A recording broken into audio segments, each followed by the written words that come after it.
Dan kita sapa dulu untuk Gus Wadud yang sudah hadir untuk kesempatan di sore hari ini. Assalamualaikum Gus. Waalaikumsalam warahmatullahi wabarakatuh. Iya, alhamdulillah keadaan sehat ya Gus ya untuk sore hari ini ya. Alhamdulillah dalam keadaan sehat walafiat. Iya, insya Allah tanggal 11 ya kita sudah memperingati Hari Raya Kurban atau Idul Adha. Nah, esensinya seperti apa Gus yang dikenal dengan Idul Kurban ini? Jadi kalau kita bicara tentang Idul Adha, mungkin ada bagian yang perlu kita bicarakan tentang korban ya. Karena banyak masyarakat itu yang kadang sulit membedakan antara korban dan akikah. Pemahaman masyarakat itu kalau sapi itu berarti korban, kalau dia kambing berarti akikah itu. Jadi perlu kita itu membicarakan itu secara tuntas. Dan akan mencoba dalam pertemuan kali ini, mungkin waktunya agak longgar, kita perlu 45 menit ya. Saya ingin bicarakan pendekatan fikih, bukan pendekatan tasawuf ya, sehingga lebih tuntas pembicaraan saya tentang berkenaan dengan korban ini. Kalau kita bertanya apa sih korban, menurut bahasa itu diartikan ismun bima yudbahu. Itu sesuatu yang sesuatu yang disembelih gitu, fi ayyamil adha, pada hari-hari lebaran. Itu kalau apa saja yang disembelih, yang menyembelih ayam, yang menyembelih kambing, menyembelih sapi, apa saja yang disembelih itu disebut namanya korban. Itu menurut bahasa. Tetapi kalau menurut istilah itu seperti dalam kitab dalam kitab Al-Muhazzab, atau dalam kitab Al-Majmu', atau dalam kitab Al-Bada'i misalnya, itu diterjemahkan banyak. Dalam kitab Durrul Mukhtar misalnya jilid 5 halaman 62 itu mendefinisikan zatu hayawanin mahsusin biniyatil kurbati fi waqtin mahsusin. Itu diartikan itu adalah menyembelih binatang tertentu dengan niat mendekatkan diri kepada Allah pada hari-hari tertentu. Itu definisi secara umum. Maka kalau kita dijelaskan tentang definisi itu, dzatu hayawanin mahsusin, yaitu menyembelih binatang tertentu, maka yang disembelih itu adalah binatang ternak. Untuk konteks Indonesia yang disembelih itu adalah kambing dan sapi. Tapi untuk Timur Tengah itu ada tambahan unta ya, nyembelih kambing, sapi dan unta. Kenapa di sini kita tidak bicara unta? Mungkin kita ini hanya tahu unta kalau pergi kebun binatang lah. Jadi jarang kita melihat ada unta. Nah, itu yang disebut namanya hayawan mahsus. Yang kedua, biniyatil kurbati. Itu niat semata-mata mengharapkan ridha dari Allah, bukan punya niatan yang lain. Kemudian yang kedua, biniyatin fi waqtin mahsusin, pada waktu tertentu. Nah, ulama sepakat itu bahwa waktu nyembelihnya itu awalnya itu sejak selesainya Idul Adha ya. Namun akhirnya itu yang berbeda. Nah, dalam madhab Syafi'i ini sampai tanggal 13 Zulhijjah, sampai waktu asyar ya, sebelum terbenamnya matahari. Tetapi dalam madhab yang lain seperti madhab Hanafi, kemudian madhab Maliki ini sampai tanggal 12 Zulhijjah ya, itu jadi beda.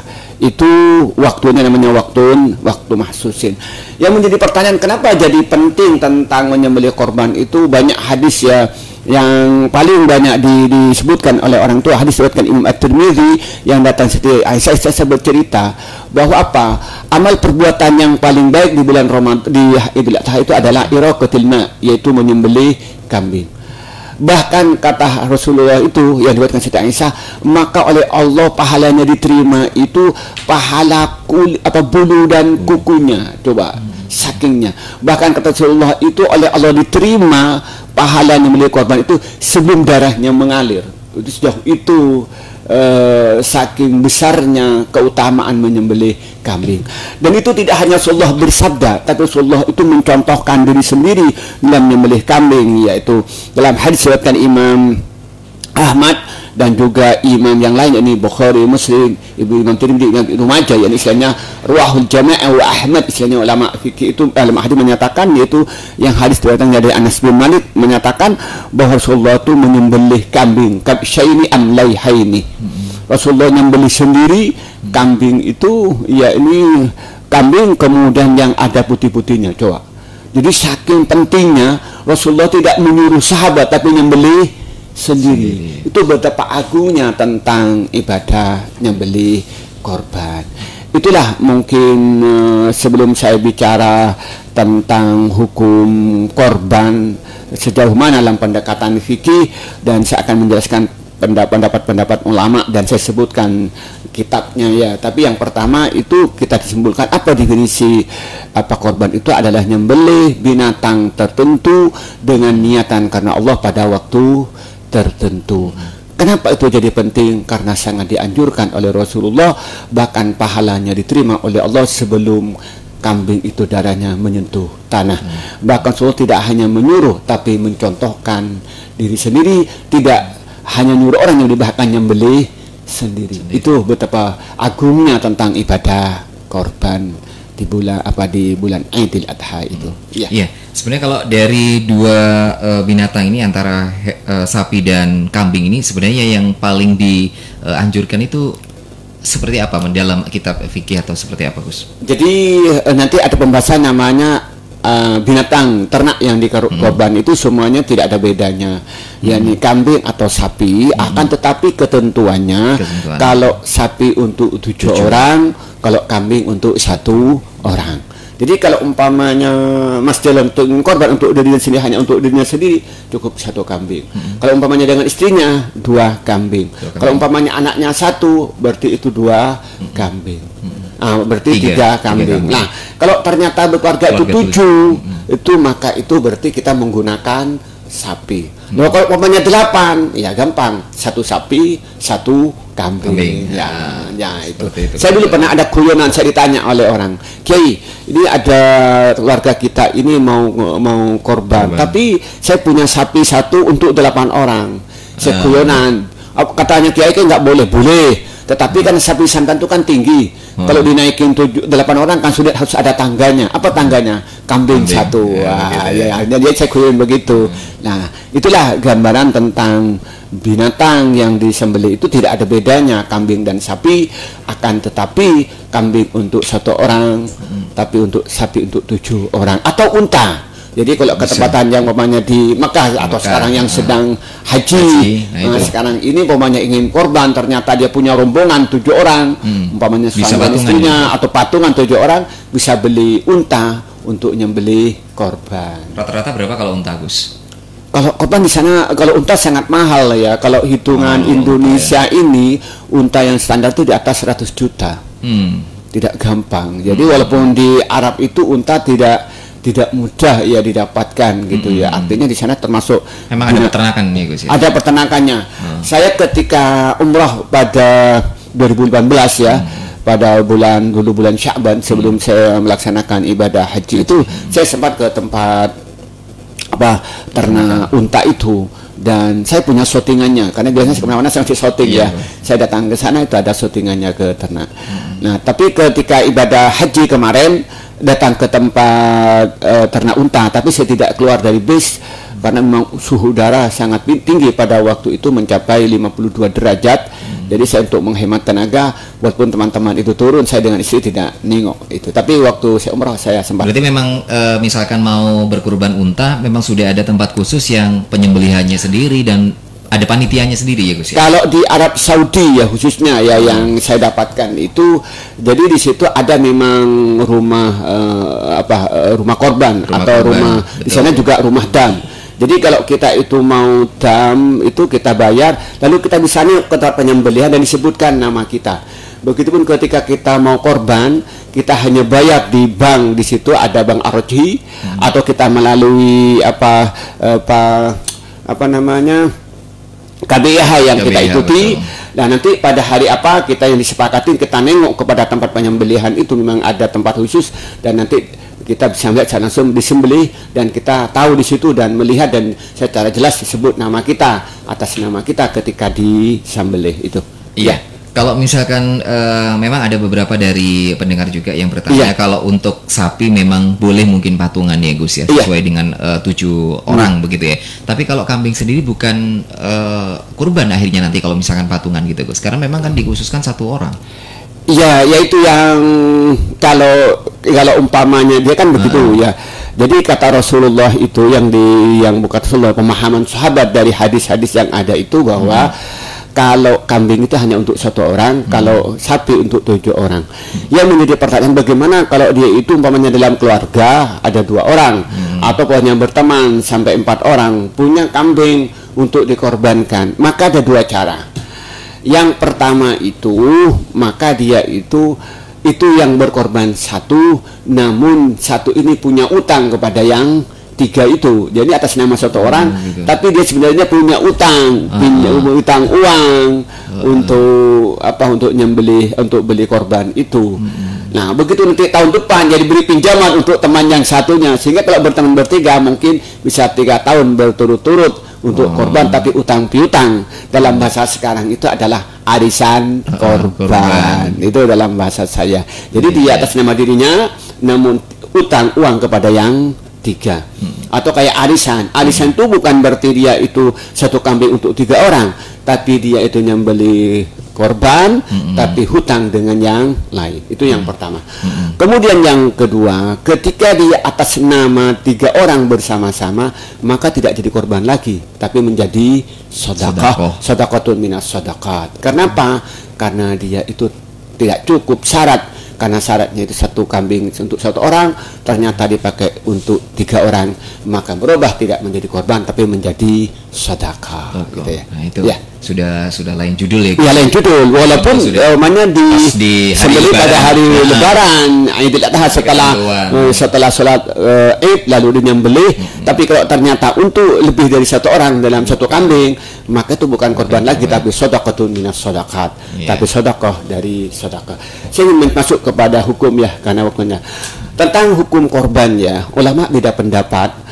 Jadi antara mazhab Hanafi dengan mazhab yang 3, antara mazhab Hanafi, mazhab Maliki, mazhab Syafi'i dan mazhab Hambali.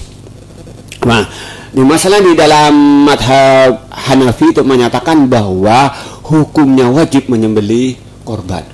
Bagi siapa? Bagi orang yang punya kemampuan, punya harta, dia punya uang untuk menyembelih kambing. Umpamanya sekarang kambing yang standar harganya 1,5 juta lah gitu ya.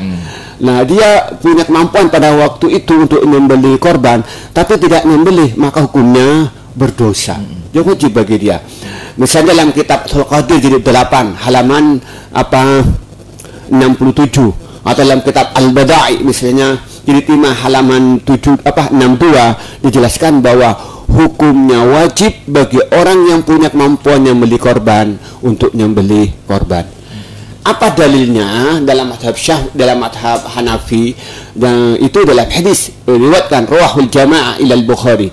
Artinya hadis itu diriwayatkan Imam Muslim, diriwayatkan Imam At-Tirmidzi, Imam Nasa'i, Ibnu Majah dan Abi Daud. Itu menyatakan man wajada sa'atan walam yudhi fala yuqarribanna musallana.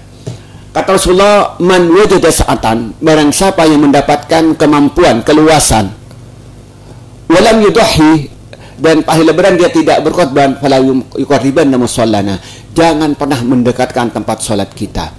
Maka berdasarkan hadis ini, menurut mazhab Hanafi yang ditulis dalam kitab Al-Bada'i jilid 5 halaman 62, dan juga dalam kitab Al-Qadir jilid 8 halaman 67 ditegaskan bahwa hukumnya wajib nyembelih korban bagi orang yang punya uang untuk bisa nyembelih korban.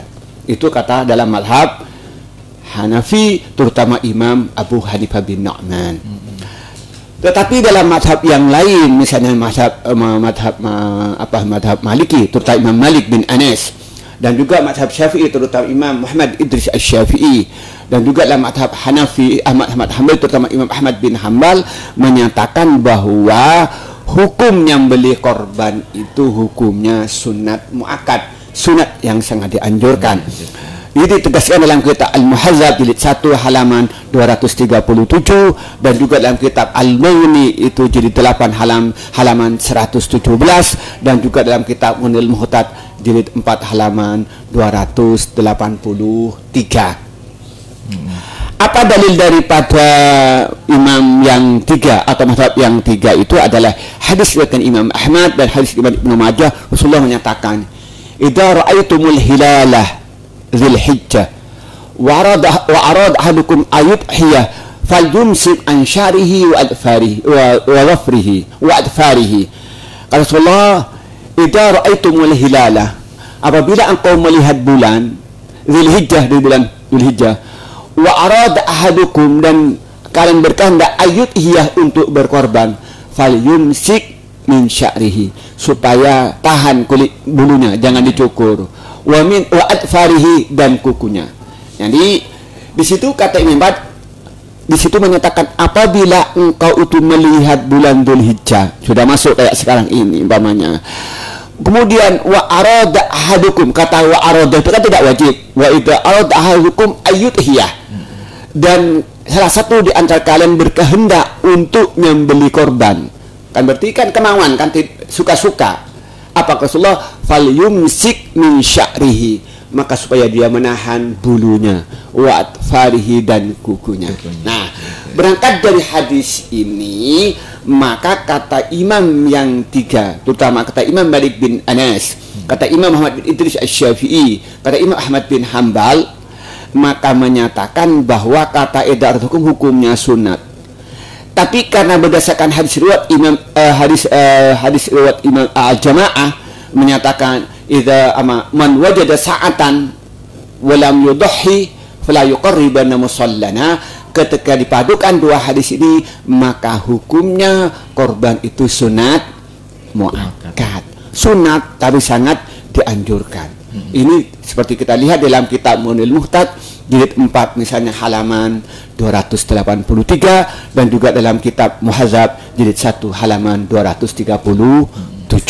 Itu secara tegas. Juga dalam kitab Al-Mughni jilid 8 halaman 618. Itu saya ingin menyatakan terakhir dari saya pribadi masalah hukum ini, menurut saya pribadi menyembelih korban itu hukumnya sunat muakkad. Saya lebih cenderung kepada pendapat imam yang tiga ini, ya Imam Malik bin Anas dan juga Imam Muhammad bin Idris Asy-Syafi'i dan juga Imam Ahmad bin Hambal. Kenapa?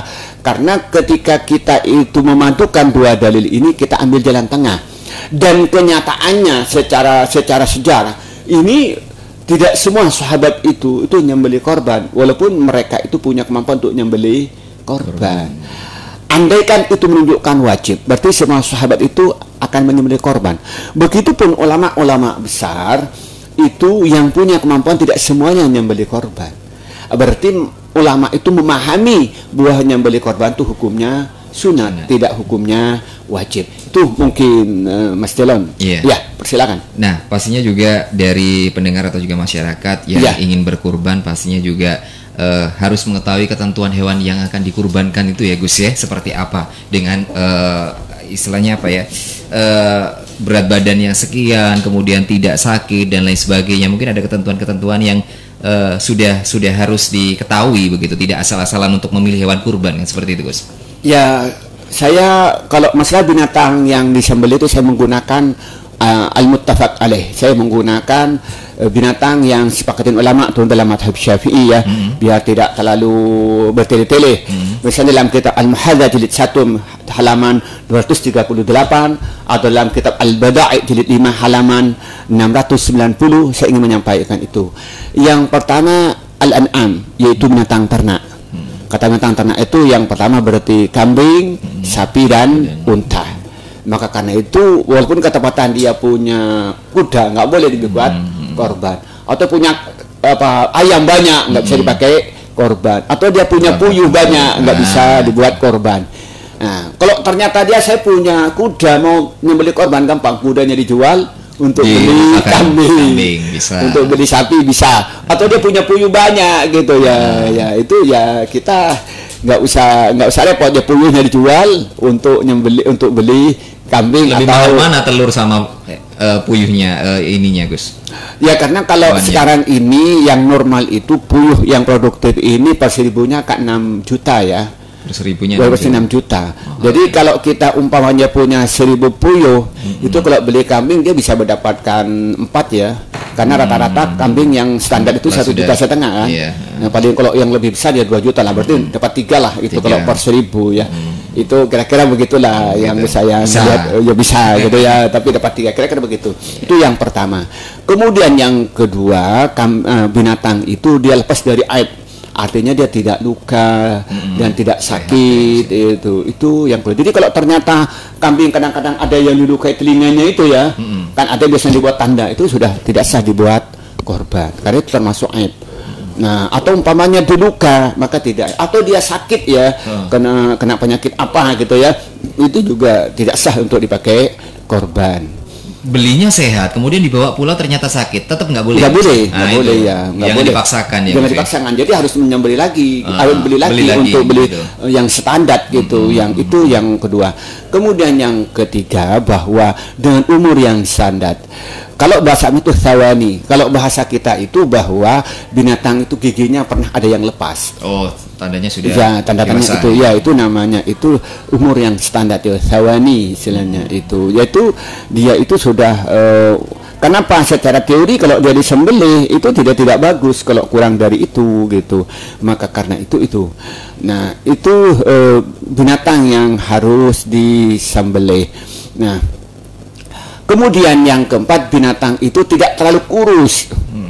Ya, kalau terlalu kurus apanya yang mau dimakan gitu ya. Wah, itu saya mengambil yang sepakat-sepakat, walaupun ulama khilaf ya antara pendapat ulama, tapi saya menggunakan yang yang sepakat-sepakat ya, yang antara ulama. Dan misalnya dalam kitab Syarhul Kabir jilid 2 misalnya halaman 118, misalnya dalam kitab Al-Muni jilid 8 halaman 618 itu saya beberapa pendapat. Jadi kalau umpamanya pendengar mendengarkan pendapat yang lain itu khilafiyah. Misalnya dalam kitab Kasyaful Qana misalnya di 2 halaman 614 itu agak diperjelaskan panjang lebar. Tetapi yang sepakat itu yang pertama binatang ternak, yang kedua lepas dari aib, kemudian yang ketiga itu dia umur sudah standar ya, kemudian yang keempat itu tidak terlalu kurus. Itu persyaratan binatang yang bisa dijadikan hewan korban. Itu yang masalah binatang ternak yang harus dikorbankan ya,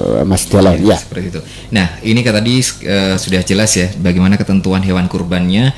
Kemudian sekarang pada waktu penyembelihan. Nah, ini pastinya panitia penyembelihan kurban itu harus tahu bagaimana cara membagi, kemudian cara pendistribusiannya, dan kepada siapa saja yang mendistribusikan, kan seperti itu Gus. Jadi biar semua merata kepada kaum duafa dan lain sebagainya itu. Jadi masalah daging korban itu khilaf ya. Tetapi terus terang saja daripada khilaf itu, ulama itu ada yang menyatakan tidak binatang korban itu tidak boleh sama sekali untuk dimakan oleh penyembelih korban ya. Dalam madhab Hambali dalam madhab Hanafi misalnya dalam kitab Fathul Qadir dia jilid 8 menyatakan bahwa penyembelihnya saja atau seluruh panitia Gus? Ya, maksudnya orang yang punya korban. Oh, orang yang punya korban. Punya korban itu sama sekali tidak boleh makan sama sekali. Sama sekali nggak boleh. Itu dalam nanti ada penjelasan yang ingin saya sampaikan. Itu dalam madhab Hanafi itu. Tetapi ada pendapat misalnya dalam madhab Maliki itu boleh. Sedikit boleh, tapi jangan terlalu banyak dalam madhab Hanafi ya, dalam madhab Maliki.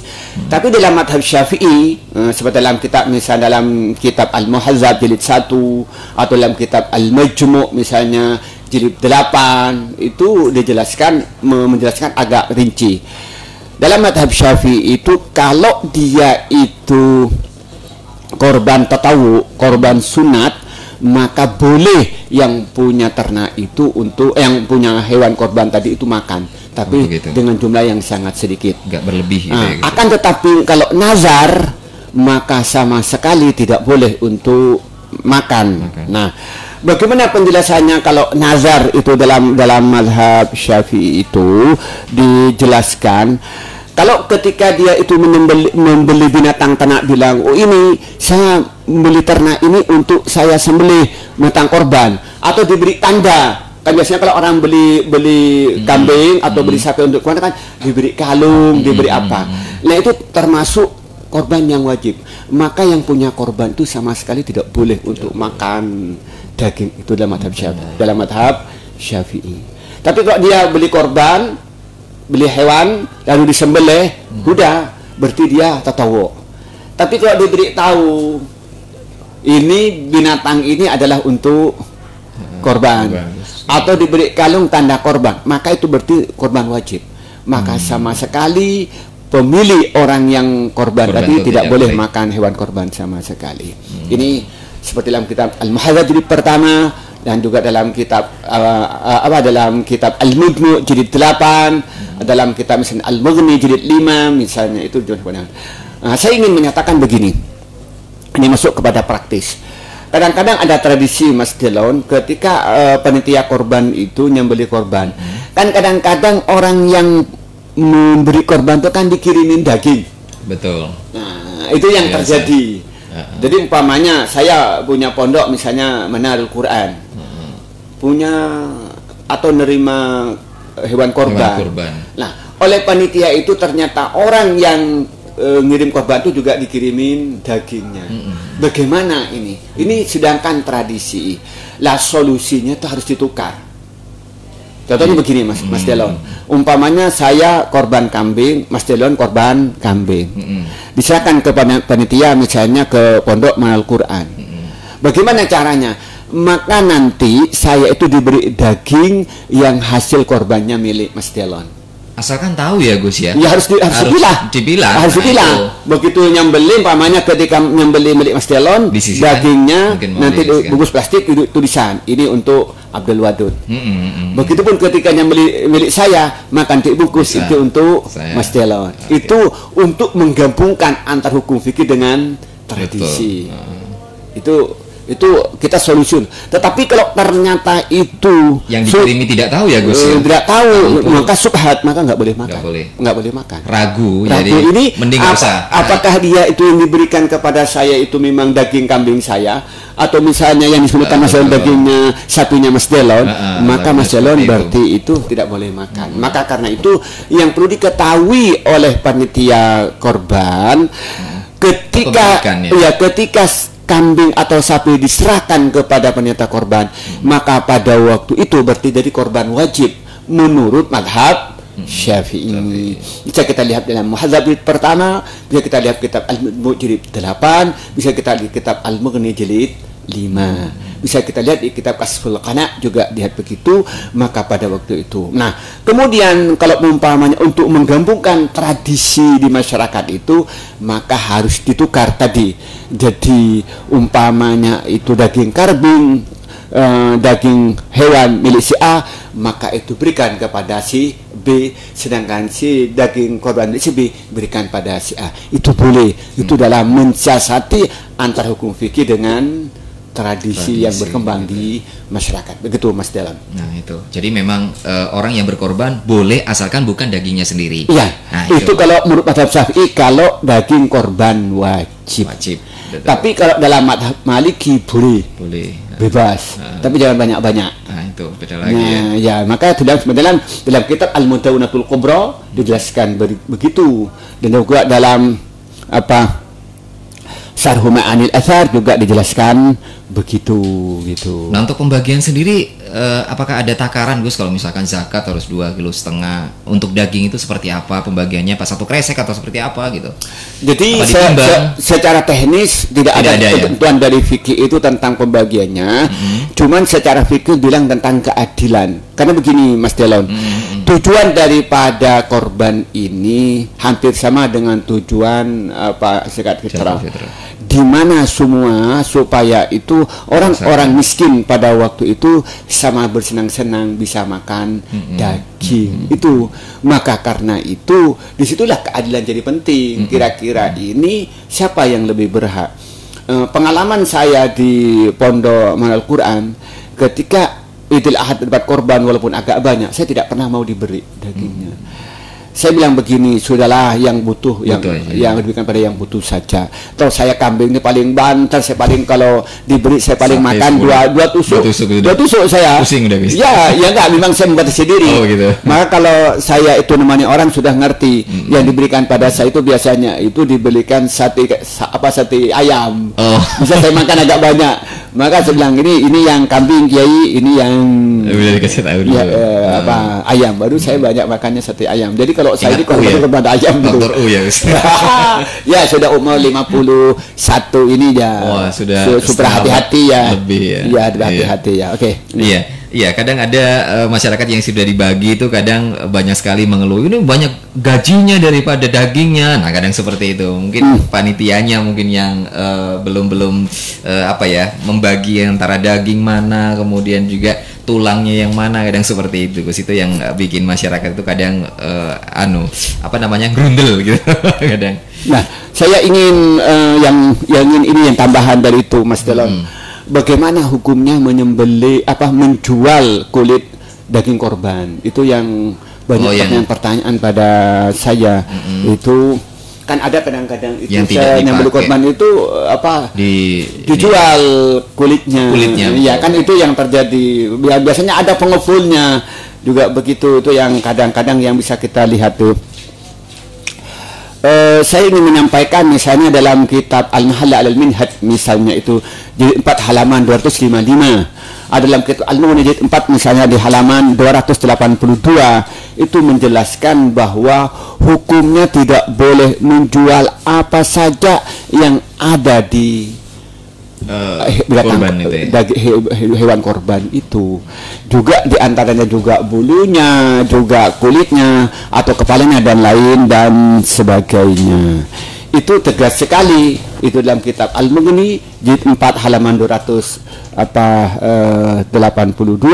dan juga dalam kitab Al-Mahalla Al-Minhaj misalnya jilid 4 halaman 255. Yang menjadi pertanyaan, bagaimana dengan realitas ini? Maka caranya bagaimana? Maka itu caranya kalau kita berdasarkan dengan realitas, bagaimana menggabungkan fikih dengan realitas? Maka secara sepihak harus bahwa kulit itu misalnya miliknya siapa? Bukan jadikan ongkos. Ongkos itu tidak boleh. Jadi ini ongkosnya beli enggak? Tetapi dia mengambil sebagian bagian dia sebagai mustahik, berhak untuk mendapatkan daging, berhak untuk mendapatkan kulit. Jadi yang menjual artinya dia dimiliki dulu oleh pihak tertentu, misalnya oleh salah satu individu dari panitia itu, baru nanti itu dia dijual. Tapi kalau dia dijual atas nama panitia itu nggak boleh. Tapi dimiliki dulu baru dijual itu boleh. Kenapa? Karena semua apa yang ada di binatang ternak atau hewan korban itu harus dibagi-bagi, harus disedekahkan kepada orang yang berhak, tidak boleh dijual baik oleh pemilik korban sendiri atau oleh panitia. Kalau ternyata itu kulit harus dijual, maka harus dimiliki oleh pihak tertentu dulu, baru oleh pihak tertentu yang menjual.